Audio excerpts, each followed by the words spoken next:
C'était un samedi matin comme les autres, rempli de courses et d'une longue liste de choses à faire. Mais l'enseigne d'une vente de garage attira mon regard et avant même de m'en rendre compte, je m'étais arrêté. La vente était installée dans le jardin d'une petite maison vieillie. Rien de spécial, juste le type de vide-grenier banal qu'on voit partout. En m'approchant, je remarquai une vieille boîte en carton sans étiquette, posée au sol derrière la table. Elle était poussiéreuse et semblait n'avoir pas bougé depuis des années. Je me penchai et la pris, sentant son poids. Elle n'était pas lourde, mais compacte, comme remplie d'objets solides. Le couvercle était scotché, les bords usés. Je demandai ce qu'il y avait dedans. L'homme d'âge moyen qui tenait la vente répondit « Juste une boîte de vieilleries, regardez si vous voulez ». J'enlevai doucement le scotch et soulevai le couvercle. À l'intérieur, un mélange étrange. Quelques élastiques à cheveux, 2 clés rouillées, une petite brosse, des photos. Mais ce qui retenait surtout l'attention, c'étaient les coupures de journaux. Toutes jaunies, les bords froissés. J'en pris une et lus le titre. Personne disparue. Jane Doe. Un frisson me parcourut. Il y avait plusieurs articles parlant de la même femme, dont le corps avait été retrouvé des décennies plus tôt dans une ville voisine. Les textes racontaient qu'elle avait été découverte au début des années 90 et que, faute d'identification, son meurtre n'avait jamais été élucidé. Jane Doe était décrite comme une jeune brune, aperçue pour la dernière fois dans un petit restaurant. En fouillant plus loin, je trouvais des détails troublants. Des photos en noir et blanc, floues, montrant une femme ressemblant à Jane Doe, marchant seule sur un parking, entrant dans une boutique, assise sur un banc. La boîte contenait aussi des effets personnels. La brosse, quelques bijoux, des vêtements usés à l'odeur de moisi. Le vendeur restait immobile derrière sa table, silencieux, indifférent, comme s'il attendait que je parte. Je lui demandai s'il connaissait cette femme. Il haussa les épaules. Il avait trouvé la boîte dans son grenier, ne l'avait jamais ouverte, ignorait ce qu'elle contenait. Sa réponse me parut étrange. Comment pouvait-il rester si détaché? Ce n'était pas juste des vieilleries, c'étaient des fragments de vie liés à un meurtre non résolu. Je voulais l'interroger davantage, mais tout en lui indiquait qu'il ne voulait pas parler. Alors je continuai à lire les coupures plus attentivement. On y mentionnait un homme, le petit ami de Jane à l'époque, bien connu en ville, disparu le même jour qu'elle. Son nom apparaissait, mais aucune photo. Plus je reconstituais l'histoire, plus je soupçonnais que ce vendeur savait plus qu'il ne disait. Était-il lié à l'affaire? Ou disait-il vrai en affirmant n'avoir découvert la boîte que par hasard? Ce sentiment de mystère ne me quittait pas. Les articles étaient trop anciens pour donner de nouvelles pistes, mais je décidai d'emporter la boîte. Je payai quelques dollars et rentrai chez moi. J'étalai les coupures sur la table de cuisine. Un puzzle incomplet et inquiétant. Chaque morceau semblait apporter plus de questions que de réponses. Quand mon mari rentra, je lui montrai. D'abord, il me prit pour une folle, puis en lisant et en voyant les objets, il comprit lui aussi. Quelqu'un en possession de ces photos connaissait forcément Jane Doe. Alors pourquoi ne s'était-il jamais manifesté? Mon mari tenta d'expliquer logiquement que peut-être tout avait été réuni au hasard. Mais pour moi, c'était trop personnel, trop intentionnel, presque comme un trophée. Il finit par comprendre. Quand je voulus reprendre la boîte, il me retint brusquement. « Ne la touche pas ». C'est à ce moment-là que je sus qu'il y croyait aussi. Cela pouvait être une preuve. Le lendemain matin, nous appelâmes la police. Ils vinrent, emportèrent la boîte et interrogèrent l'homme qui tenait la vente. Plus tard, Un officier me confirma que tout avait été versé au dossier Jane Doe. Je n'avais pas résolu l'affaire, mais j'avais contribué un peu à faire avancer ce mystère vieux de plusieurs décennies. Musique. Histoire 2. Un matin, il y a quelques mois durant l'été, je décidai d'aller voir la vente de garage au bout de la rue. Les ventes m'ont toujours intrigué, car on ne sait jamais sur quel trésor on peut tomber. Ce matin-là, une petite foule fouillait déjà les tables quand j'arrivais. J'aperçus alors une vieille chaise de jardin identique à celle que ma grand-mère possédait autrefois. Je m'approchai pour l'examiner. Alors que je la regardais de plus près, j'entendis des voix qui montaient un peu plus loin. Cela venait d'une femme près d'une table remplie de vaisselle et d'ustensiles. Elle ne criait pas, mais on sentait une dispute. Elle s'opposait à un homme âgé, d'environ 70 ans, au sujet d'un lot d'assiettes en porcelaine soigneusement rangées dans une boîte, sûrement prévues pour être vendues ensemble. La femme pointait les assiettes en disant quelque chose que je n'entendis pas bien. Ni l'un ni l'autre n'étaient les hôtes de la vente.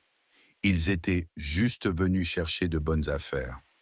Au début, je n'y prêtais pas attention, car il arrive souvent que des gens s'énervent dans ce genre de vente, comme s'ils oubliaient que ce n'est que des objets dont on veut se débarrasser. Certains prennent très mal qu'on sous-évalue leurs trouvailles, et parfois, deux acheteurs potentiels se disputent un objet qu'ils désirent tous deux. Ici, c'était exactement le cas. D'abord, seule la femme se montrait agressive, mais l'homme finit par hausser le ton à son tour. Bientôt, ils crièrent presque, parlant en même temps, si vite qu'on ne comprenait plus.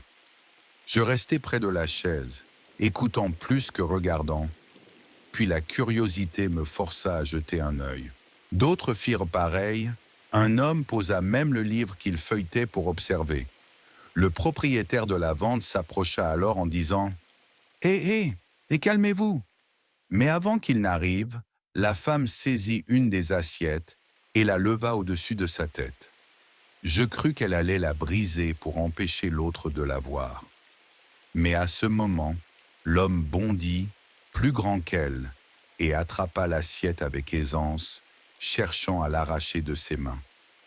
La femme tenait d'une main l'assiette, de l'autre son sac. Lui y mit ses deux mains et pivota en tirant. Il réussit à lui prendre l'assiette, mais perdit l'équilibre et tomba.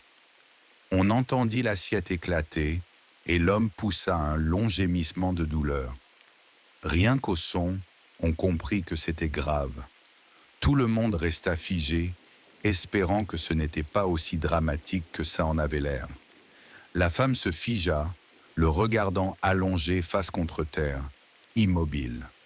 Quelques secondes plus tard, du sang commença à s'écouler sous lui. La femme hurla.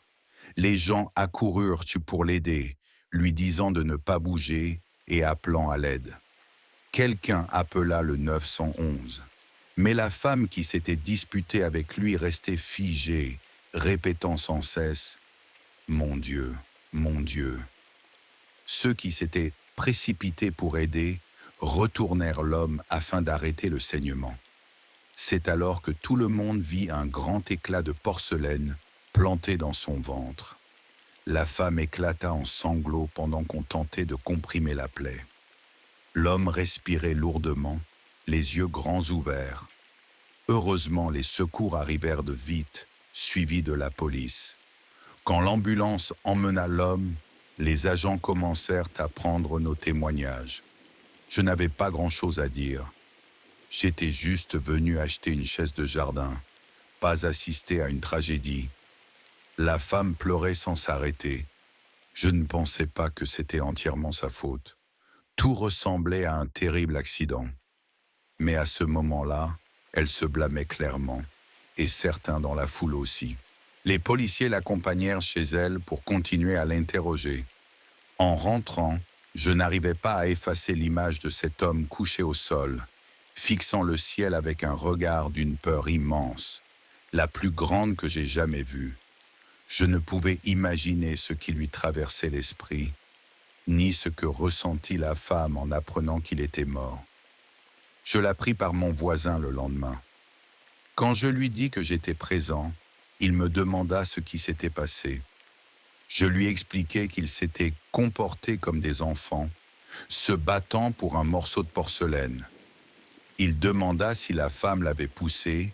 Je répondis non.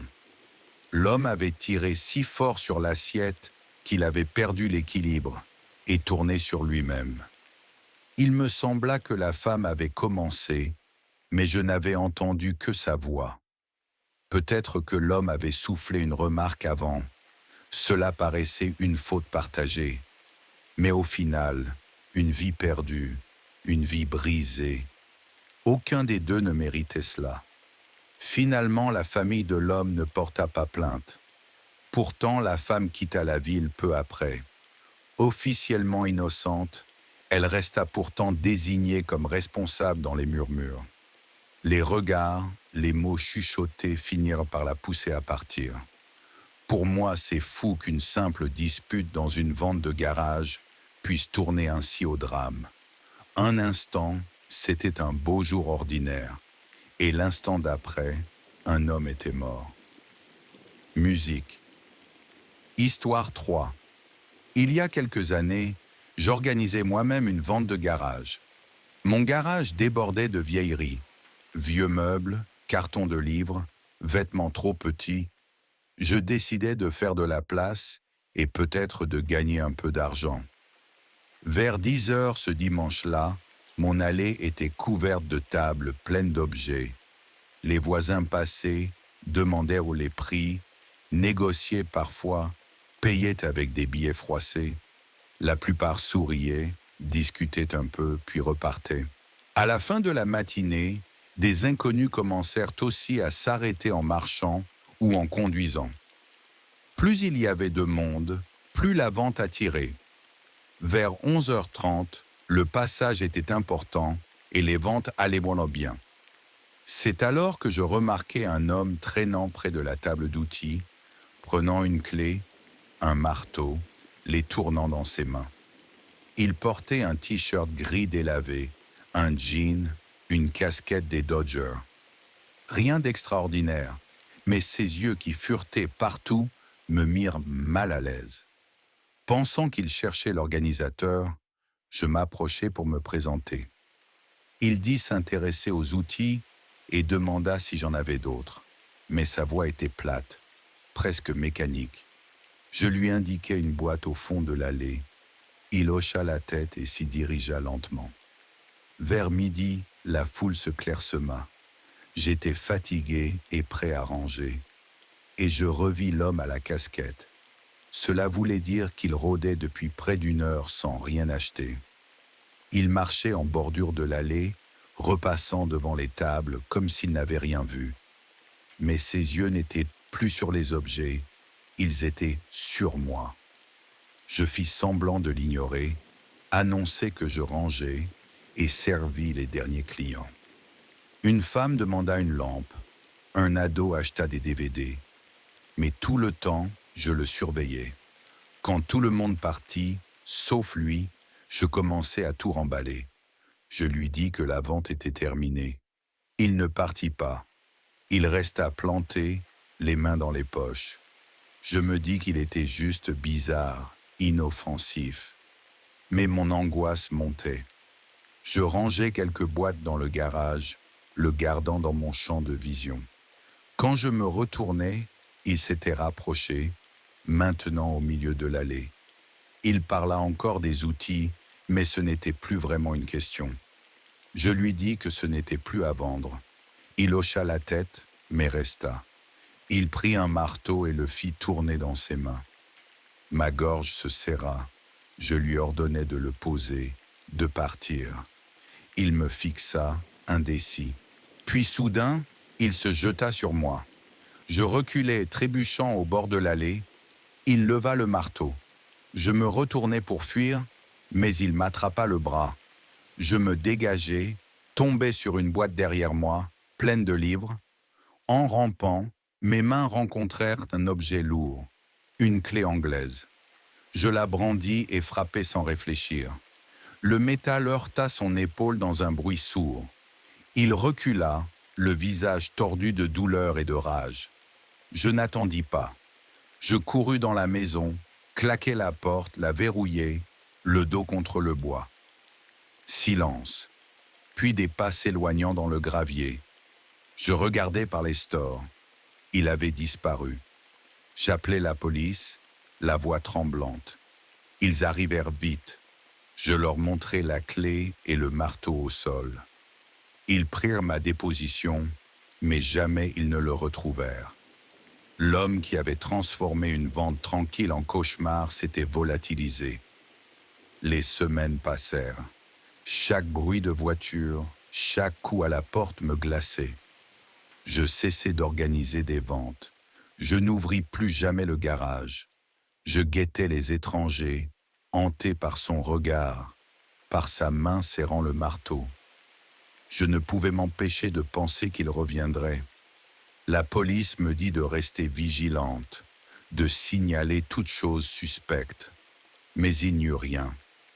Juste une allée vide et le souvenir d'une ombre étendue sur le sol. Les objets invendus restèrent là, couverts de poussière. Je n'osais pas les toucher, ni même approcher l'endroit où cela s'était passé. Certaines nuits, je rêve encore de lui. Il est là, au bout de l'allée, les mains dans les poches, les yeux fixés sur moi. Je me réveille en sueur. Cette vente devait être une façon simple de désencombrer, de gagner un peu d'argent. Elle m'a laissé une cicatrice invisible, mais permanente. Je ne sais pas si on l'attrapera un jour, ou s'il rôde encore. Tout ce que je sais, c'est que je ne me sentirai plus jamais en sécurité, même chez moi. Musique. Je pense encore souvent à Lise, presque chaque jour. Elle adorait jardiner, et son jardin était toujours impeccable. Je lui faisais signe le samedi matin quand elle s'occupait de ses fleurs, et elle me rendait toujours un sourire. Cela arriva le 25 janvier 2019. Ce vendredi matin-là, l'air était glacial pour Houston, un froid qui piquait jusque dans les os. J'étais en train de préparer mon café quand j'entendis 4 détonations sèches, nettes, éclatantes. Au début, je pensais à des feux d'artifice, mais quelque chose sonnait faux, inquiétant. Intrigué, je regardai par la fenêtre et je vis une silhouette courir hors de l'allée de Lise, puis sauter précipitamment dans un pick-up. Le moteur rugit et le véhicule s'éloigna à toute vitesse. Je sortis immédiatement avec mon téléphone en main, prêt à appeler le 911. C'est alors que je découvris Lise, allongée sur le sol, juste à côté de son allée. Elle ne bougeait pas. À côté d'elle se trouvait une petite table et quelques cartons. Elle préparait son vide-grenier. Peu à peu, les voisins sortirent de chez eux, l'air confus, effrayés. Les secours arrivèrent vite et tentèrent de la ranimer, mais la gravité de la situation se voyait dans leurs gestes. Plus tard, j'appris qu'elle avait succombé à l'hôpital. Elle n'avait que 29 ans. Jamais je n'aurais imaginé qu'une horreur pareille puisse frapper notre quartier. La police expliqua que Lise avait été abattue à bout portant par quelqu'un qui s'était approché d'elle à pied. Une caméra de surveillance d'un voisin captura une partie de la scène. On y voyait un individu descendre d'un Nissan Frontier noir, marcher vers Lise, tirer, puis repartir. Tout cela en quelques secondes glaciales. Lise et son mari Sergio étaient aimés de tous. Ils étaient amoureux depuis le lycée, mariés depuis 4 ans environ. Ils partageaient une passion pour Star Wars et Harry Potter, allaient ensemble aux conventions. Le vide-grenier de ce matin-là devait les aider à financer un voyage à Universal Studios pour célébrer leur 5e anniversaire. Savoir cela rendait sa mort encore plus insupportable. Après la disparition de Lise, le quartier changea profondément. Une chape de tristesse et de peur s'installa. Nous nous demandions sans cesse qui avait pu faire ça. Était-ce une connaissance? Était-ce un crime aveugle, sans raison? La police interrogea les habitants, visionna les caméras, mais aucune piste concrète. La vidéo du suspect et du camion fut diffusée partout, dans l'espoir que quelqu'un reconnaisse la personne. Mais personne ne se manifesta. Je repensais sans cesse à ce matin-là. Aurais-je pu voir plus? Aurais-je dû noter une plaque d'immatriculation? Cette culpabilité me collait à la peau. Souvent, je restais planté devant la maison de Lise, espérant la revoir, même en sachant que c'était impossible. L'allée vide était une blessure à ciel ouvert. Sergio, incapable de supporter les souvenirs, déménagea quelques mois plus tard. La maison fut vendue, de nouveaux propriétaires arrivèrent.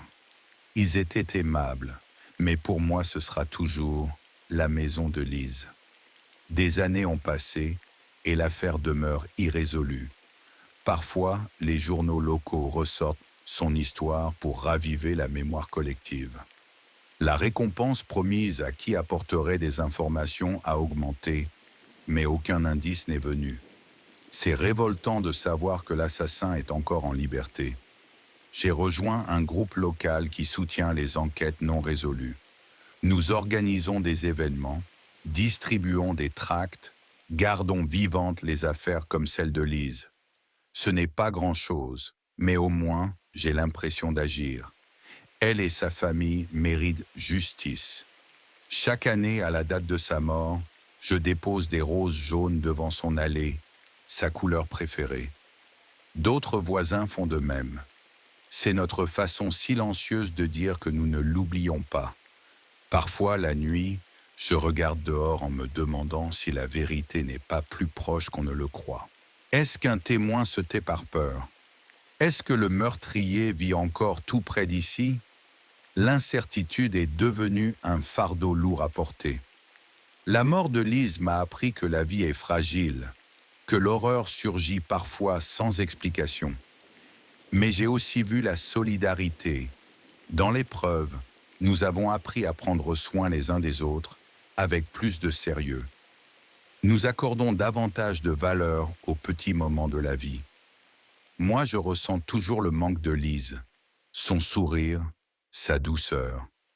Je garde sa mémoire avec moi et je continuerai à me battre pour qu'un jour, justice lui soit rendue. Quelqu'un doit le faire. Elle le mérite. Musique. Un autre jour, une femme du quartier organisait une vente dans son jardin. Elle avait sorti de vieux meubles, des vêtements, quelques bibelots. Quelques voisins passèrent jeter un œil. Son petit chien était attaché à un poteau tout près et aboyait de temps en temps. Plus loin dans la rue vivait un autre chien, bien plus grand, un croisé puissant. Son maître le gardait habituellement dans son jardin fermé ou en laisse. Mais ce matin-là, une erreur fatale arriva. Le portail était resté entrouvert. Le grand chien vit l'occasion et s'échappa dans la rue. D'abord, il gambadait, reniflant partout, courant de gauche à droite.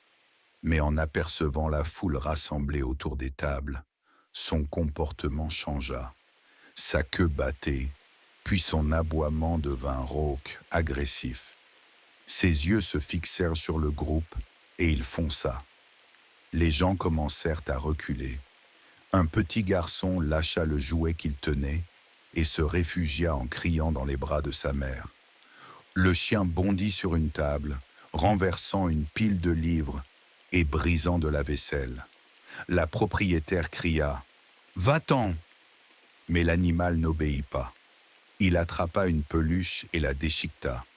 Puis son attention se porta sur le petit chien qui aboyait. Les deux échangèrent des aboiements furieux avant que le grand chien n'attaque. La femme réussit à saisir son petit chien juste à temps, le tenant serré contre elle, tandis que le gros chien la tournait autour en grognant. Elle cria à l'aide et la foule commença à se disperser. Un homme qui examinait une table voisine tenta d'intervenir. Il cria et se plaça devant la femme. Le grand chien se jeta alors sur lui et planta ses crocs dans sa jambe. L'homme hurla de douleur, essayant de repousser l'animal, mais il ne lâchait pas prise.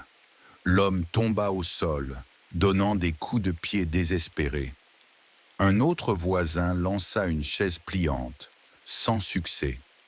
Le chien finit par lâcher la jambe et bondit sur la poitrine de l'homme, qui se protégea le visage avec ses bras, tandis que les griffes le déchiraient. À ce moment, le maître du grand chien accourut, criant à son animal de s'arrêter. Miracle, la bête obéit. Le maître lui remit aussitôt une laisse. Il s'excusa, haletant. Mais déjà, quelqu'un avait appelé la police, et d'autres hurlaient sur le maître. Les secours arrivèrent et transportèrent l'homme blessé. Les voisins restèrent, choqués, échangeant à voix basse. Le maître s'excusa encore. Le jardin était en désordre, verres brisés et objets éparpillés. Quelques habitants aidèrent la femme à ranger, puis la rue retrouva son calme. Moi, simple témoin, je sais seulement que personne ici n'oubliera jamais ce jour-là. Musique. Histoire 5. En 2018, les paisibles quartiers de Fort Worth, au Texas, devinrent le terrain de chasse d'un prédateur. Ce qui aurait dû rester de simples rencontres amicales lors de vide-greniers se transforma en cauchemar, quand une série de crimes s'abattit sur des habitants sans méfiance. La presse surnomma vite le criminel, le harceleur des ventes de garages du Texas, un nom qui fit frissonner tous ceux qui organisaient ou fréquentaient ces événements ordinaires. Les ventes de garages sont une tradition chère dans de nombreux quartiers américains, et Fort Worth ne faisait pas exception. Les familles s'en servaient pour désencombrer leurs maisons, gagner un peu d'argent, mais aussi renforcer le lien communautaire. C'était censé être un cadre sûr et convivial, où étrangers et voisins pouvaient échanger histoires et objets. Mais en 2018, ces rassemblements devinrent le terrain d'un monstre. Cet homme voyait dans les ventes non pas une occasion de marchander, mais une opportunité d'attaquer les plus vulnérables. La terreur débuta en mars, quand une femme remarqua un client qui s'attardait bien trop longtemps. Il posait des questions banales sur un meuble, mais paraissait surtout observer ses gestes, l'agencement de sa maison. Plus tard ce soir-là, alors qu'elle rangeait ce qu'elle n'avait pas vendu, l'homme revint. Cette fois, il était armé. Il exigea argent et bijoux, forçant l'entrée. Elle survécut physiquement, mais fut profondément marquée. Il s'échappa avant l'arrivée de la police, qui pensa d'abord à un simple cambriolage isolé. Pourtant, dans les semaines suivantes, d'autres incidents similaires apparurent dans les quartiers voisins. Au printemps, un schéma clair se dessina. Il visait les femmes organisant des ventes seules ou presque, frappant en fin de journée, quand les voisins étaient rentrés. Les victimes le décrivaient comme un homme d'âge moyen, corpulence ordinaire, vêtements banals, un visage qui se fondait facilement dans la foule. Il avait différentes méthodes. Parfois, il feignait de s'intéresser aux objets, parfois, il forçait l'entrée. Une fois dedans, il réclamait de l'argent et fouillait pour trouver des biens précieux. Même quand il n'y avait pas de violence physique, les séquelles psychologiques étaient lourdes. Peur constante, sentiment d'insécurité, violation de leur intimité. L'été venu, les médias s'emparèrent de l'affaire. Les titres avertissaient de redoubler de prudence et les forums de quartier se remplirent de témoignages. On partageait des conseils, organiser les ventes à plusieurs, ne jamais laisser entrer les clients. Malgré cela, l'agresseur continuait. La police appelait à signaler toute attitude suspecte, mais l'homme évitait les caméras, choisissait des zones peu surveillées. Son apparence passe-partout compliquait les témoignages. En juillet, L'intelligence d'une victime faillit mener à son arrestation. Une femme remarqua un homme correspondant à la description qui traînait devant son allée. Elle trouva l'homme suspect lorsqu'il resta planté là, sans vraiment s'intéresser aux objets. Discrètement, elle prévint une voisine qui se mit à prendre des photos de loin. Se rendant compte qu'il avait été repéré, l'homme partit brusquement, abandonnant toute intention d'agir. Les clichés furent remis à la police, mais ils étaient flous, insuffisants pour l'identifier. Pourtant, cet épisode marqua un tournant. La communauté décida fermement de mettre fin à la terreur. Le règne du harceleur culmina à la fin du mois d'août. Une femme en périphérie de Fort Worth fut attaquée après sa vente. Cette fois, la violence éclata. L'agresseur la frappa avec la crosse de son arme, la laissant inconsciente, puis s'enfuit avec argent liquide et bijoux. Elle fut retrouvée par un voisin alerté par le bruit et transportée d'urgence. La brutalité de cette attaque accrut la pression sur l'enquête. La police renforça alors ses patrouilles dans les quartiers où les vides-greniers étaient fréquents et mit en place de fausses ventes pour piéger le criminel. De leur côté, les habitants annulèrent leurs événements ou les déplacèrent vers des lieux plus sûrs. Le dénouement arriva en septembre, quand le harceleur commit une erreur. Il tenta de braquer une vente dans un quartier où un groupe de surveillance citoyen était en place. Sans le savoir, plusieurs membres observaient depuis leur voiture. Lorsqu'il s'approcha agressivement de la maison, ils bloquèrent ses issues et appelèrent la police. L'homme tenta de fuir à pied mais fut rattrapé. Il s'agissait de Mark Eldridge, 43 ans, un vagabond au passé de petits larcins et cambriolages. Son absence de domicile expliquait sa mobilité discrète entre les quartiers. Dans son véhicule, la police retrouva des objets volés, le reliant à plusieurs crimes. Son arrestation apporta un immense soulagement, mais laissa des cicatrices. De nombreuses victimes souffraient encore de peur, d'angoisse, et le sentiment de sécurité dans la communauté était ébranlé. Durant son procès, Eldridge montra peu de remords. Il fut condamné pour vol, agression et cambriolage à 25 ans de prison. Le procureur le qualifia de prédateur exploitant la confiance et l'esprit communautaire pour ses propres gains. Cette affaire révéla les dangers cachés derrière des événements apparemment innocents et rappela l'importance de la vigilance. Les habitants prirent des mesures, organiser les ventes en groupe, installer des caméras visibles, rester en contact constant entre voisins. Le traumatisme rapprocha pourtant la communauté.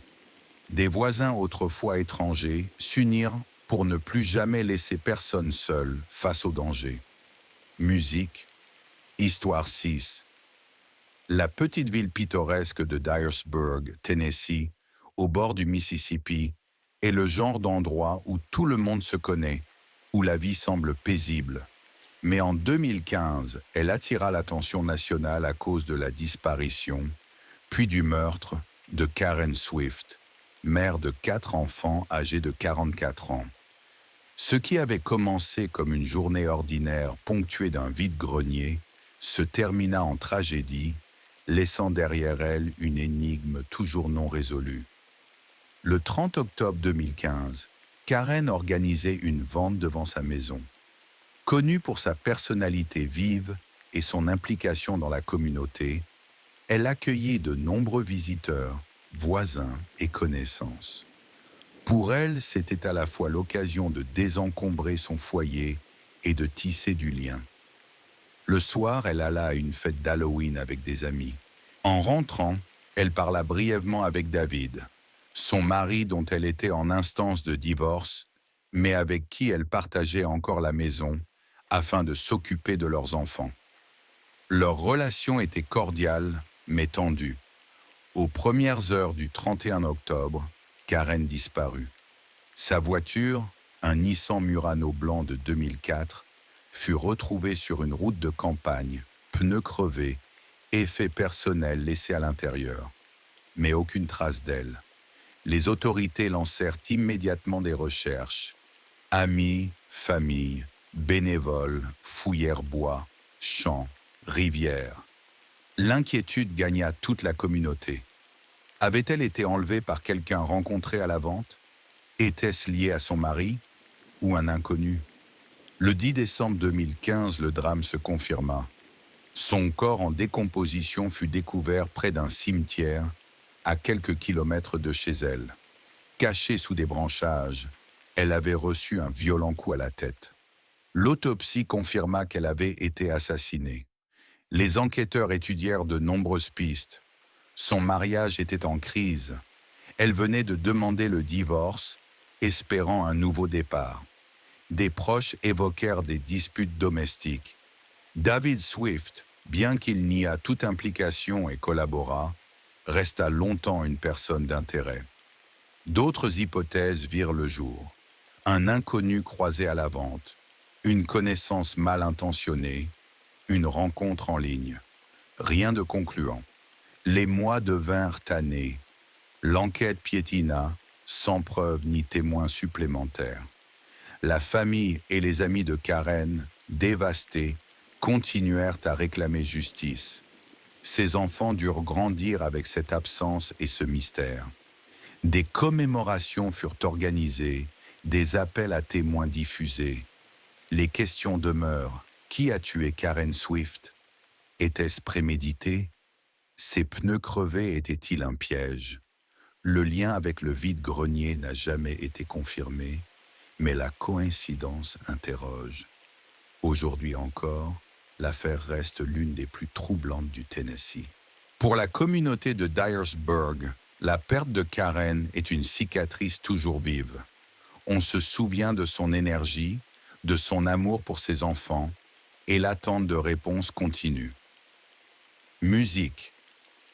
Histoire 7. C'était un matin froid de week-end. Je me promenais dans le quartier avec un café chaud à la main quand je remarquai une vente devant une vieille maison. Ce n'était pas grand-chose. Une table pliante, quelques couvertures étalées sur l'herbe. Pourtant, quelque chose attira mon attention. Peut-être l'idée que, parmi ces vieilleries, se cachait un trésor oublié. Un vieil homme était assis derrière la table. Il avait l'air fatigué, mais son visage gardait un sourire doux. Il me demanda si je cherchais quelque chose en particulier. Je secouai la tête, disant que non, que je regardais simplement. Mes yeux parcoururent lentement les objets alignés. Sur la table, il y avait de vieux livres aux couvertures usées, de petites figurines en porcelaine, quelques lampes anciennes et même une boîte pleine de couverts d'argent ternis par les années. J'attrapai un vieux livre relié à la couverture verte décolorée. En feuilletant ses pages jaunies, le vieil homme me parla encore. Il me dit que ce livre contenait des histoires étranges, certaines prétendument vraies. Il ajouta qu'il n'avait jamais réussi à le finir lui-même, tant certaines histoires lui paraissaient inquiétantes, presque trop effrayantes. Je ris doucement, prêt à lui demander son prix, quand soudain un grondement de moteur se fit entendre. Un pick-up noir s'arrêta brutalement devant la maison et 4 adolescents en descendirent. L'un d'eux ricana et donna un coup de pied dans un nain de jardin posé près du trottoir. La figurine se renversa et se brisa en morceaux. Le sourire du vieil homme s'évanouit aussitôt. Il demanda aux adolescents de partir s'ils n'avaient pas l'intention d'acheter. Mais un garçon maigre, aux cheveux sombres et au sourire cruel, saisit une figurine en porcelaine, demanda son prix. Le vieil homme répondit, hésitant, 5 ou 10 dollars. Le gamin éclata de rire et lança la figurine au sol, la réduisant en éclats. Le vieil homme, peiné, expliqua que cette statuette avait appartenu à sa défunte épouse, et il les pria d'avoir un peu de respect. Mais le garçon se contenta de sourire encore, puis poussa violemment le vieillard à la poitrine. Celui-ci recula et manqua de tomber. J'aurais voulu intervenir, mais la scène paraissait irréelle, et je dois avouer que j'étais pétrifié par la peur. Honte à moi. Le vieil homme tenta malgré tout de tenir bon. Il dit qu'il allait appeler la police et sortit son téléphone. Le garçon s'en empara aussitôt et le jeta dans la rue. Puis, sans prévenir, il frappa le vieil homme, qui s'écroula au sol. La bande de jeunes se mit alors à le frapper et à le piétiner. Autour, les gens restaient figés, incapables de réagir. Moi aussi, je demeurais immobile, le vieux livre serré dans mes mains, spectateur impuissant. Enfin, après ce qui me parut une éternité, une sirène retentit au loin. Quelqu'un avait dû appeler les forces de l'ordre. Aussitôt, les adolescents prirent la fuite en courant vers leur camion et disparurent. Le vieil homme restait à terre, en sang. Lentement, quelques voisins s'approchèrent d'un pour l'aider. Moi, paralysé, je n'osais pas bouger, rongé par la honte. Quand la police arriva, ils prirent des témoignages. Je rendis le livre au vieil homme, assis sur son perron avec un sac de glace sur son visage enflé. Il me dit simplement « Gardez-le ». Cette nuit-là, je fis un cauchemar. Le vide-grenier reprenait, mais cette fois, les adolescents ne brisaient pas les objets.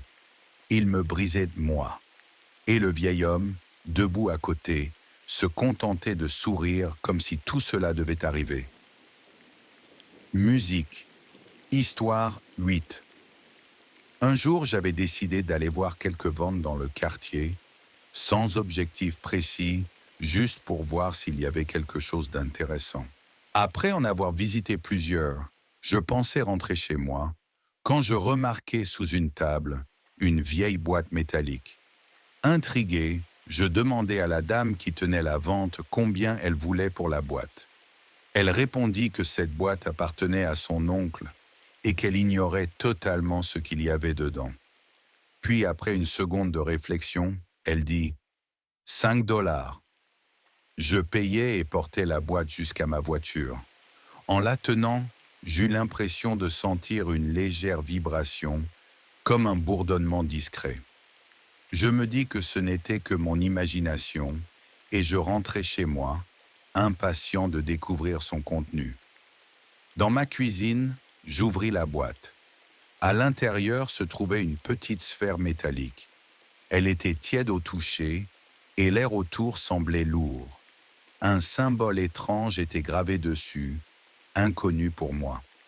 Sous la boule, il y avait de vieux papiers, jaunis, remplis d'équations incompréhensibles et de schémas mystérieux. Comme je ne comprenais rien, je pris une photo et postai l'image de la boule lumineuse sur un forum, demandant si quelqu'un savait ce que c'était. Les réponses affluèrent, la plupart se moquaient, disant que c'était sûrement un accessoire de film ou un objet extraterrestre. Mais un commentaire attira mon attention. « Débarrasse-toi de ça, c'est radioactif. » Mon estomac se noua. Je m'éloignai de la boîte, nerveux, ne sachant plus que faire. Devais-je appeler quelqu'un? Mais qui? C'est alors que je reçus un message privé. L'expéditeur affirmait travailler dans la sécurité nucléaire. Le message disait « Ne le touchez plus. Mettez-le dans un endroit sûr. Laissez-moi vous guider. » Je suivis ces instructions à la lettre. Je portai la boîte jusqu'à mon garage, la plaçai dans un conteneur en plastique et restai à bonne distance. L'inconnu m'envoya encore des messages. Il voulait la taille exacte de la sphère, sa couleur, des détails sur les papiers. Il expliqua que certains objets métalliques anciens, encore chauds au toucher, pouvaient être radioactifs, notamment s'ils venaient de laboratoires ou d'industries. Finalement, il me dit d'appeler les autorités. Terrifié mais conscient qu'il avait raison, j'appelai la police, qui me transféra à une agence spécialisée. 1 heure plus tard, une équipe arriva chez moi, vêtue de combinaisons protectrices, armés d'appareils étranges. Ils approchèrent un détecteur de la sphère. L'appareil se mit à cliquer, de plus en plus vite en s'approchant. Ils confirmèrent, c'était radioactif. L'un d'eux me dit que j'avais eu de la chance de ne pas la garder plus longtemps dans la maison, car elle aurait pu me rendre gravement malade. Ils emballèrent d'eau soigneusement la boule et les papiers dans un conteneur blindé de plomb et les emportèrent. Plus tard, j'appris que la police avait interrogé la femme qui me l'avait vendue. Elle dit ignorer totalement la dangerosité de l'objet. Elle expliqua que son oncle avait été chimiste et que la sphère était probablement un échantillon de travail oublié. Les autorités promirent d'enquêter, mais je n'eus jamais de nouvelles. Des semaines durant, je ne cessais d'y penser. Cette boule lumineuse aurait pu tuer, et ce qui paraissait une curiosité amusante s'était révélé être une menace réelle. Je pensais à quel point ma curiosité avait failli mettre en danger ma vie et celle des autres. Depuis ce jour, je n'ai plus jamais remis les pieds dans une vente de garage. Cette expérience m'a rendu méfiant, presque paranoïaque, face aux objets inconnus.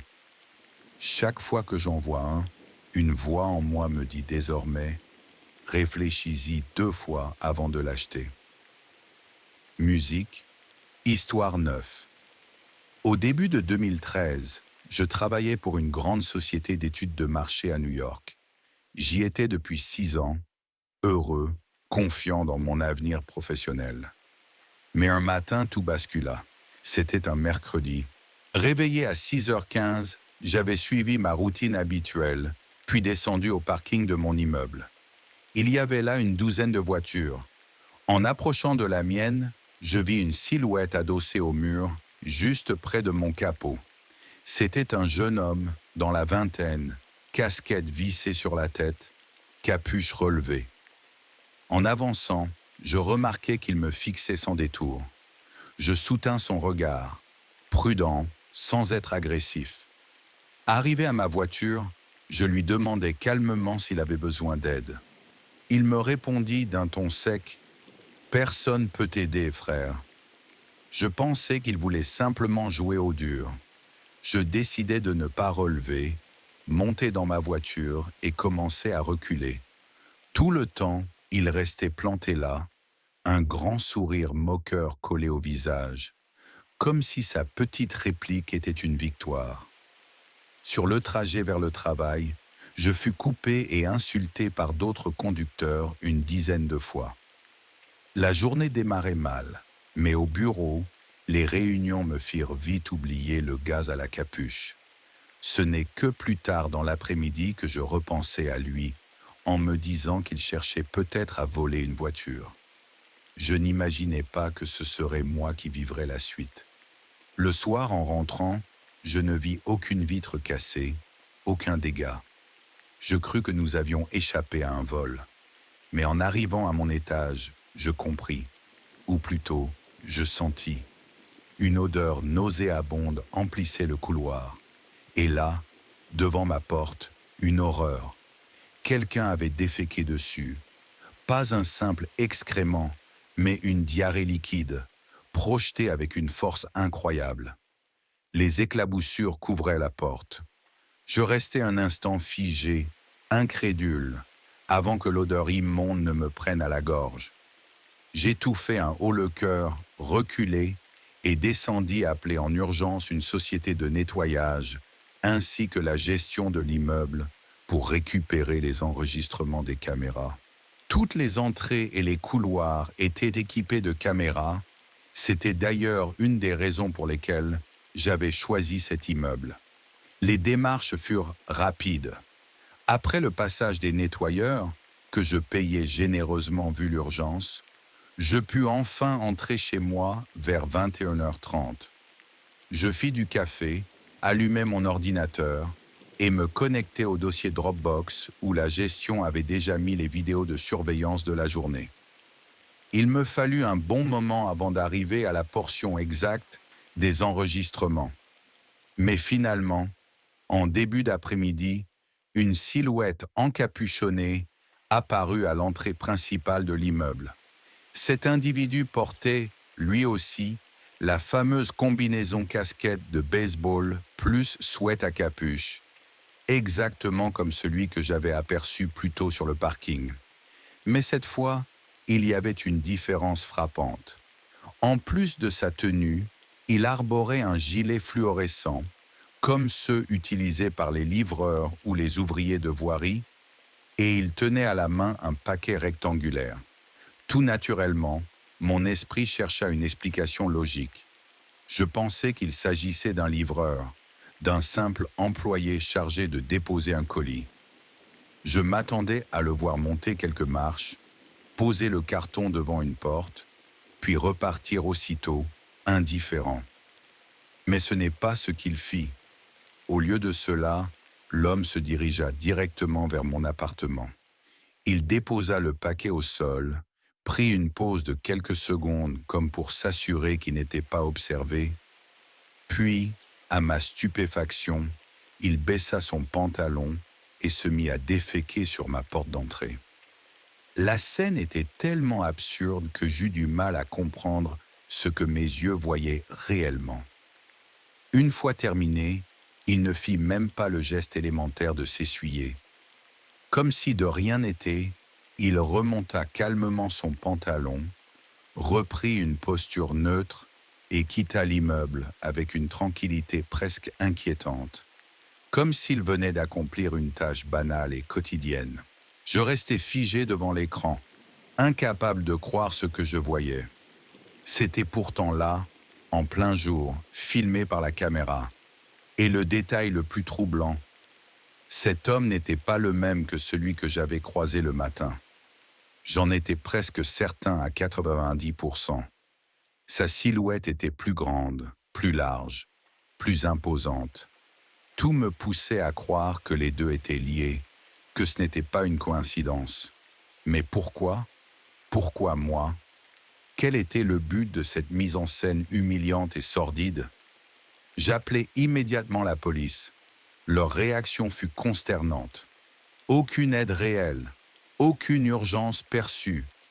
L'un des agents alla même jusqu'à suggérer qu'il pouvait s'agir d'une plaisanterie d'un ami. Je dus lui répondre, avec une ironie amère, que je n'avais aucun ami assez malade pour venir déféquer sur ma porte. Leur conclusion? Nous vous recontacterons si nous avons du nouveau. Et ils rirent presque. Mais ce fut moi qui les rappelai dès le lendemain matin.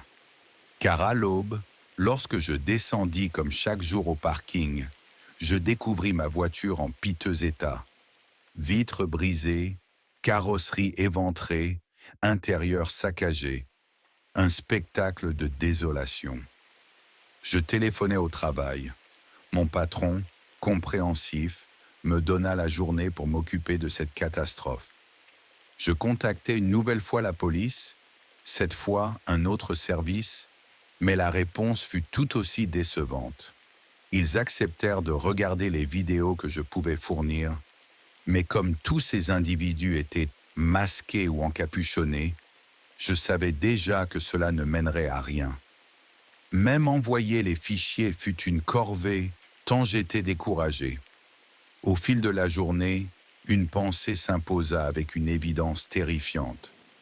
Je ne pouvais plus rester dans mon appartement. C'était devenu trop dangereux. J'étais clairement ciblé et chaque nouvelle attaque représentait un degré supplémentaire dans l'escalade. Si je continuais à dormir là, tôt ou tard, il viendrait pour moi. Je cherchais alors un hôtel proche. Je trouvai une chambre dans un établissement 3 étoiles, pas luxueux, mais correct, et je pris un taxi pour y passer la nuit. Depuis ma chambre impersonnelle, j'appelai mon père pour lui demander conseil. Sa réaction fut sans appel. Il partageait mon inquiétude. Selon lui, le fait que ces gens connaissaient précisément mon adresse et même la porte de mon appartement signifiait que ce n'était pas du hasard. Il y avait de la préparation, de la préméditation. Casser ma voiture parce qu'on m'avait vu conduire, soit. Mais venir déféquer sur ma porte, exactement sur la mienne, prouver qu'ils savaient qui j'étais et où j'habitais. Et surtout, leur logique suivait un schéma glaçant. Chaque étape était plus grave que la précédente. Après la provocation, après le vandalisme, il était évident que la prochaine cible, ce serait moi, mon corps, ma vie. Et comme je l'appris bientôt à mes dépens, cette intuition s'avéra exacte. Je n'avais aucune idée de qui ils étaient réellement. Pas de nom, pas de visage.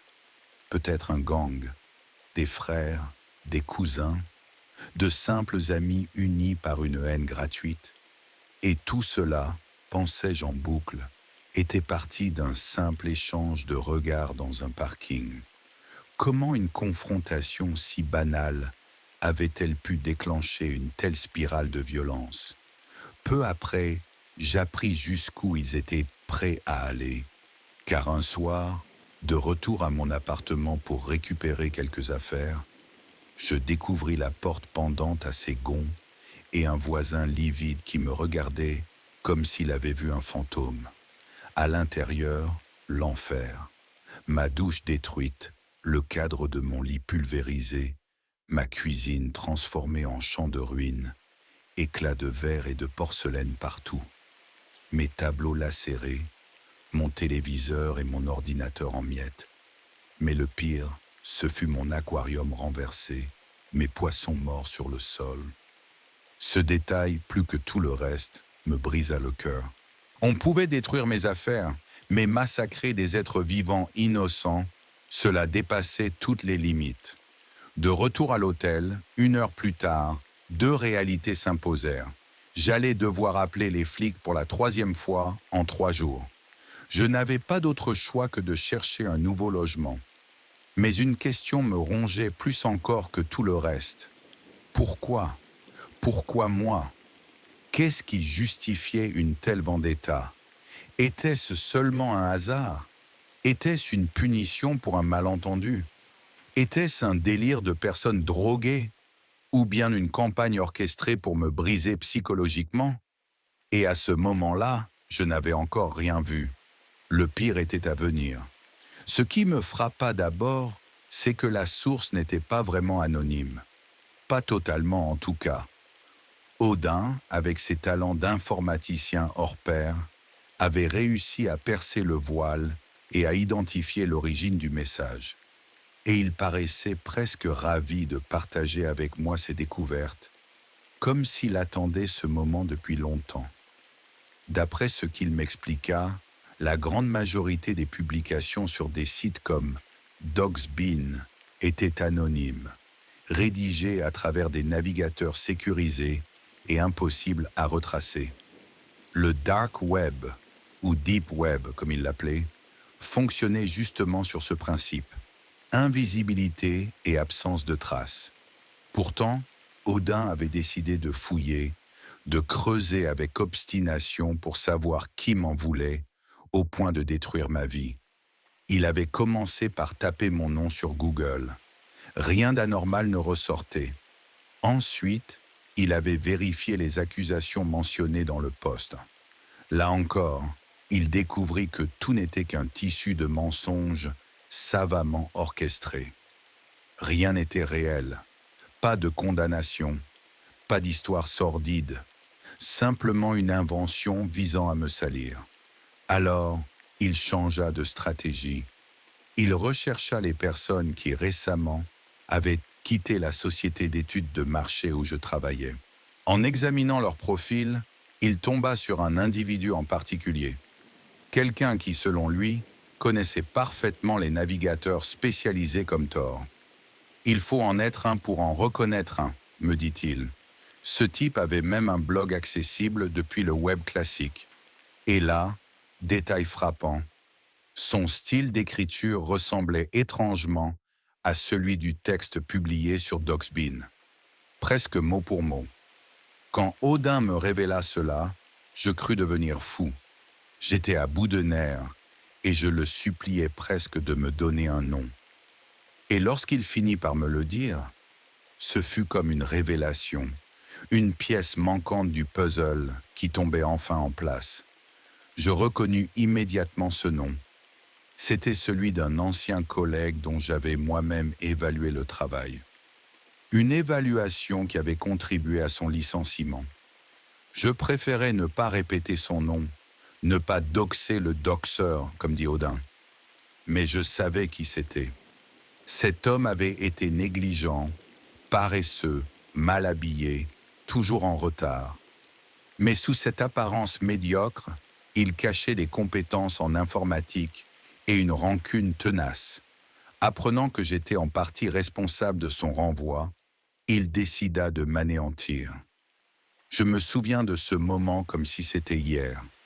Assis sur le lit de ma chambre d'hôtel, téléphone dans une main, la tête dans l'autre, massant mes tempes pour chasser la migraine qui montait. Trop d'informations d'un coup, trop de chocs émotionnels. Je doutais, oscillant entre l'idée que cet appel n'était qu'un canular et la conviction qu'Odin me disait la vérité. Mais quand il prononça le nom de cet ex-employé, j'eus la certitude qu'il en savait trop pour inventer. Puis survint le moment où la paranoïa reprit le dessus. Odin demanda de l'argent. Il expliqua qu'il pouvait supprimer le poste qui me diffamait, mais que cela nécessitait l'aide de certains amis à lui, des experts capables de pénétrer le site. Et ses amis, dit-il, demandaient une rémunération. Si je lui versais quelques milliers de dollars en bitcoin, toute cette affaire disparaîtrait, effacée du web. Les alarmes résonnèrent immédiatement dans ma tête. Je lui demandai franchement, « Est-ce que c'est vous qui avez publié ces informations pour ensuite me forcer à payer afin de les retirer ?» Il éclata d'un petit rire nerveux et admit que, oui, ce serait un plan diabolique et ingénieux. Mais il ajouta, « Si je voulais simplement vous escroquer, je l'aurais fait d'une centaine d'autres façons, sans perdre du temps à tout vous expliquer. » Cet argument contre toute attente finit par me convaincre. Il fit alors une offre, retirer le poste avant même que je paie, comme preuve de sa bonne foi.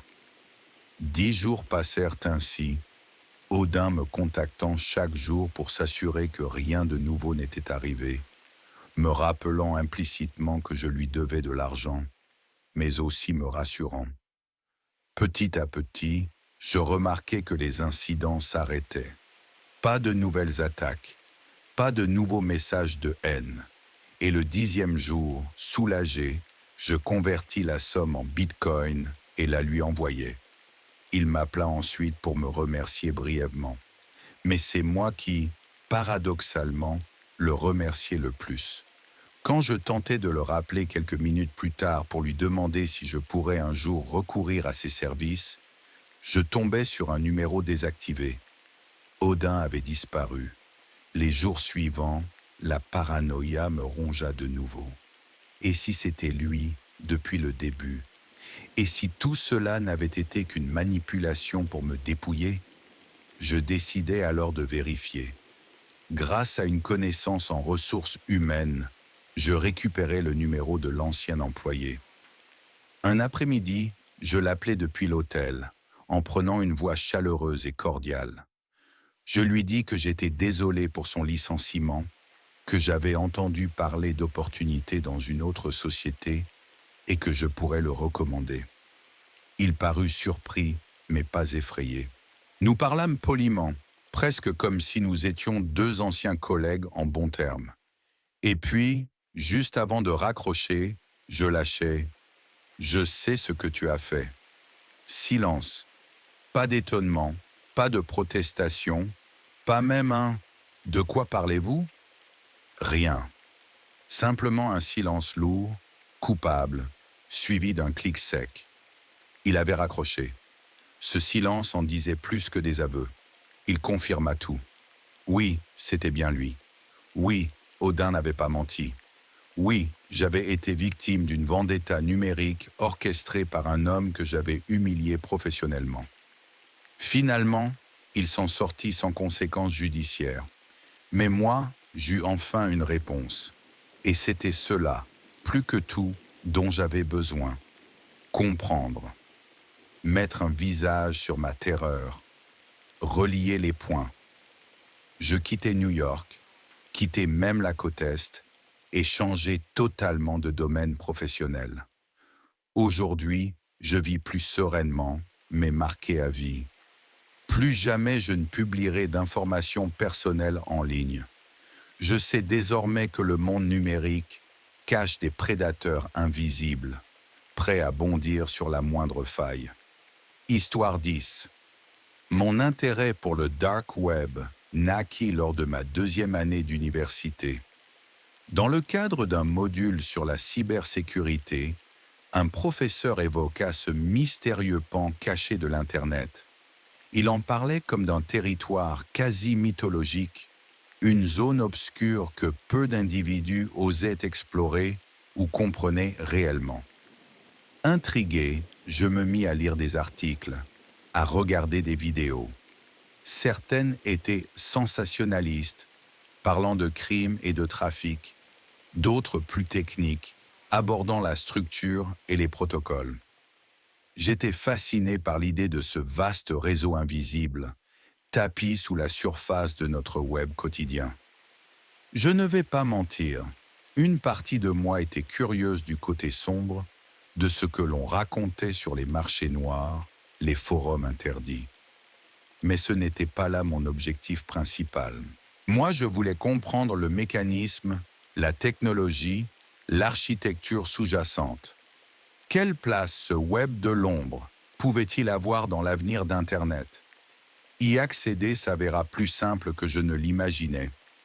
J'installai le navigateur Tor, conçu pour anonymiser la navigation en redirigeant le trafic à travers une multitude de serveurs tenus par des bénévoles. Pour renforcer encore ma sécurité, j'activai en parallèle un VPN. Naviguer dans cet univers n'avait rien à voir avec Google. Ici, rien n'était indexé. Il fallait connaître les bonnes adresses, passer par des répertoires comme la Hidden Wiki pour trouver les fameux sites en .onion. Pour apprendre, je m'inscrivis sur des forums, échangés avec des explorateurs aguerris, certains actifs depuis des années. Et un jour, je me sentis prêt. Je commençais à explorer. Au début, mes découvertes étaient modestes, parfois étranges, souvent décevantes. Mais je savais que je ne faisais qu'effleurer la surface d'un océan immense. Au début, ce que je découvris fut, contre toute attente, relativement inoffensif. Certaines parties du dark web se révélaient presque rassurantes, parfois même positives, et au pire simplement un peu dérangeantes, mais jamais aussi monstrueuses que ce que j'avais pu imaginer. Je tombais sur une quantité impressionnante de ressources dédiées à la protection de la vie privée, guides sur l'utilisation de messageries chiffrées, explications pour créer des adresses e-mail ultra sécurisées ou encore conseils pour échapper à la surveillance numérique omniprésente. Ces outils n'étaient pas réservés aux criminels, loin de là. Une grande partie de ceux qui les utilisaient semblaient être des journalistes, des lanceurs d'alerte ou encore des militants vivant dans des pays gouvernés par des régimes autoritaires. Cet aspect m'impressionna particulièrement, car je n'avais jamais envisagé jusque-là que le dark web puisse être un refuge pour ceux qui risquaient leur vie simplement en parlant. Mais au milieu de ces usages nobles, je croisais aussi des communautés très différentes. Des personnes ordinaires, certes, mais obsédées par l'idée de préserver chaque fragment de leur vie numérique, parfois jusqu'à l'obsession. Et puis il y avait ces groupes plus inquiétants, notamment ceux qui se disaient victimes de gangstalking. Le gangstalking, une croyance selon laquelle un individu est harcelé en permanence par un réseau organisé. Sur les forums, certains décrivaient une surveillance constante, des sabotages mystérieux, une mise à l'écart sociale systématique, des intimidations dans la rue, prétendument orchestrées par des voisins, des inconnus, voire par des agences gouvernementales. Quelques cas réels d'harcèlement coordonné ont existé, mais la plupart de ces témoignages n'avaient aucune preuve tangible. Souvent, tout cela relevait de la paranoïa, de l'anxiété extrême ou de troubles psychiatriques sérieux. Le plus triste, c'était de voir comment leur peur transformait le banal en menace. Un bruit de pas devenait une filature. Un simple regard se changeait en complot. Et dans ces communautés secrètes, au lieu de recevoir de l'aide, ils alimentaient mutuellement leur délire. J'en ai vu certains sombrer encore plus profondément, persuadés qu'ils vivaient dans un monde hostile, jusqu'à rompre avec leur famille, leurs amis, et parfois, cela avait des conséquences tragiques. Mon exploration du dark web, qui avait commencé comme une curiosité académique, devint peu à peu une réflexion existentielle. J'appris à voir Internet autrement, comme un miroir déformé de notre société, où la technologie pouvait être un outil d'émancipation ou une arme de destruction, selon la main qui la maniait. Mais plus je m'aventurais loin, plus les ombres s'épaississaient. Je tombais sur des mentions de marchés illégaux où s'échangeaient drogue, armes et identités volées. Sur des forums où l'on discutait de pratiques immorales, voire criminelles, comme si de rien n'était. Tout cela apparaissait au détour de mes recherches, sans que je les cherche vraiment. Et puis vinrent les rumeurs. Des rumeurs persistantes, glaciales, au sujet de ce qu'on appelait les Red Rooms, des salles virtuelles où, disait-on, des atrocités innommables étaient retransmises en direct à ceux qui payaient en crypto-monnaie. Pour certains, ce n'étaient que des légendes urbaines destinées à renforcer la réputation sulfureuse du dark web. Mais d'autres en parlaient avec une précision dérangeante. Liens secrets, prix exorbitants, accès réservé à quelques initiés. Je n'avais jamais rien vu qui puisse confirmer leur existence. Pourtant, l'idée seule me donnait la chair de poule. Et ce qui me glaça encore davantage fut la banalité avec laquelle certains en discutaient. Comme si la souffrance humaine n'était plus qu'un divertissement, un produit de consommation dans un espace où l'anonymat effaçait toute limite morale. Je me répétais sans cesse, « Tu es ici pour comprendre, pas pour participer. » Mais les échos des Red Rooms revenaient, toujours plus insistants. D'abord, je les balayais d'un revers de main, croyant à des histoires inventées. Mais à force de lire, de suivre les fils de discussion codées, d'analyser les témoignages, je sentis que ce n'était pas uniquement du folklore numérique. Quelque chose, quelque part, existait peut-être vraiment. Je suivis des indices, prudents mais obstinés. Plus j'avançais, plus les lieux virtuels changeaient de visage. L'ambiance devenait lourde, pesante. Des pages noires aux noms menaçants, parsemées de liens inquiétants, souvent protégés par des mots de passe ou des paiements en bitcoin. Chaque clic était une frontière que je n'étais pas sûr de vouloir franchir. Puis un soir, je tombais sur un fil de discussion qui changea tout. Un nouvel utilisateur affirmait avoir accès à un véritable Red Room. Son message était bref. Une courte description, un lien crypté et une exigence de paiement. Mon cœur se serra. Tout en moi criait d'arrêter, de fermer l'ordinateur. Mais ma curiosité, ce démon qui m'avait poussé si loin, prit le dessus. Je fis le transfert. Une somme en bitcoin suffisante pour me donner des sueurs froides. Le lien me mena vers une page vide avec un compte à rebours. Comme une scène de film d'horreur, mais cette fois-ci réelle. Chaque seconde qui s'écoulait me semblait une éternité. Quand le compteur atteignit 0, l'écran clignota. Une vidéo apparut, tremblotante, granuleuse. Une pièce austère, éclairée par des néons blafards. Au centre, un homme en blouse blanche, entouré d'appareils métalliques, Tables d'acier, moniteurs médicaux, instruments dont je préférais ignorer l'usage. La caméra se déplaça lentement. Sur l'une des tables, une silhouette attachée, consciente, le visage marqué par une terreur viscérale. Ses gémissements étouffés transperçaient l'écran malgré la mauvaise qualité du son. Sur le côté, un chat défilait à toute vitesse. Des spectateurs anonymes commentaient, exigeaient, commandaient comme s'ils étaient au restaurant. Certains encourageaient, d'autres demandaient des expériences spécifiques. Ce qui me frappa le plus, ce ne fut pas la scène en elle-même, mais l'indifférence monstrueuse de ceux qui la regardaient. Pour eux, ce n'était pas un être humain, mais une distraction morbide.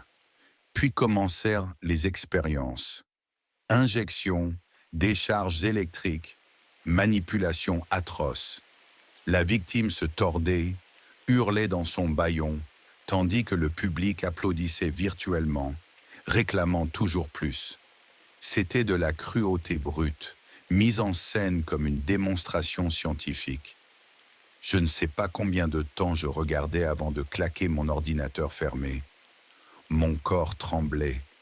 J'avais envie de vomir. Une culpabilité écrasante me submergea. Parce que j'avais payé, parce que j'avais voulu savoir, parce que j'étais allé trop loin. Ce n'était plus une rumeur, ce n'était plus une légende. C'était réel, et je venais de le voir. J'effaçais tout. Le navigateur Tor, mon portefeuille Bitcoin, les journaux que j'avais tenus de mes recherches, chaque trace, chaque empreinte numérique. Je voulais que rien ne subsiste, aucune connexion avec ce monde répugnant, ce labyrinthe d'horreur que j'avais osé regarder. Mais les images, elles, ne s'effacent pas si facilement. Elles s'étaient imprimées au fer rouge dans ma mémoire. Des fragments visuels, des cris étouffés, des regards déformés par la peur. Ce sont des visions que je porterai avec moi jusqu'à la fin de mes jours.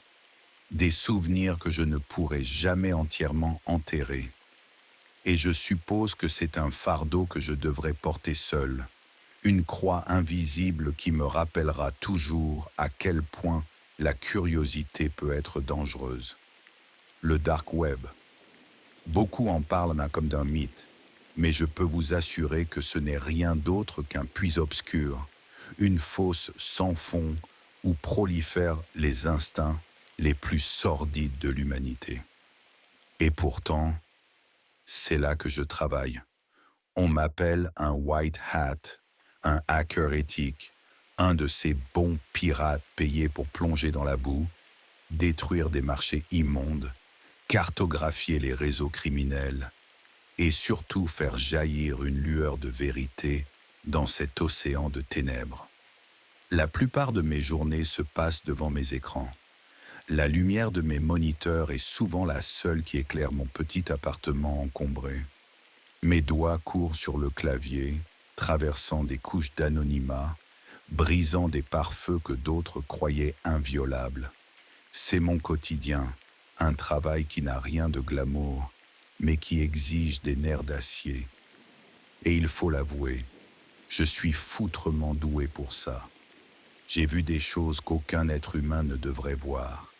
Des marchés où l'on vend de la chair humaine, comme on vend du bétail, des forums où l'on discute de sévices comme d'un simple passe-temps.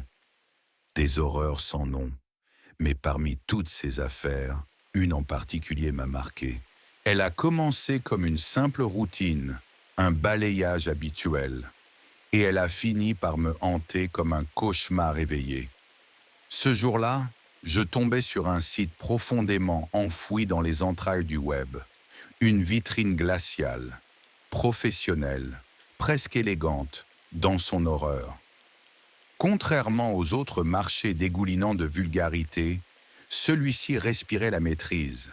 Son design sobre et silencieux donnait le sentiment d'une forteresse numérique, un défi lancé à quiconque oserait essayer de le briser. J'ai passé 3 jours entiers à pénétrer ses défenses. pelant ses couches de sécurité comme on pèle un oignon. Chaque barrière franchie me révulsait davantage. Mais au bout de ce temps, j'étais dedans. La base de données était énorme. Des centaines, des milliers d'entrées, des noms, des âges, des photos et des descriptions froides, précises, cliniques. Chaque profil était un cri muet, une supplication enfermée dans une suite de chiffres et de lettres. J'ai commencé à extraire les données, à repérer des motifs, des connexions, mon travail habituel. J'ai tout archivé, méthodiquement, dans un dossier destiné aux autorités. Et puis je l'ai vue, une fillette, 12 ans, peut-être moins, originaire des Philippines. Ses yeux grands ouverts exprimaient une peur viscérale, tandis que son sourire forcé me déchirait l'âme. Son profil contenait des détails qui m'ont glacé le sang. Et au milieu des métadonnées, une note étrange, presque invisible, une trace de paiement.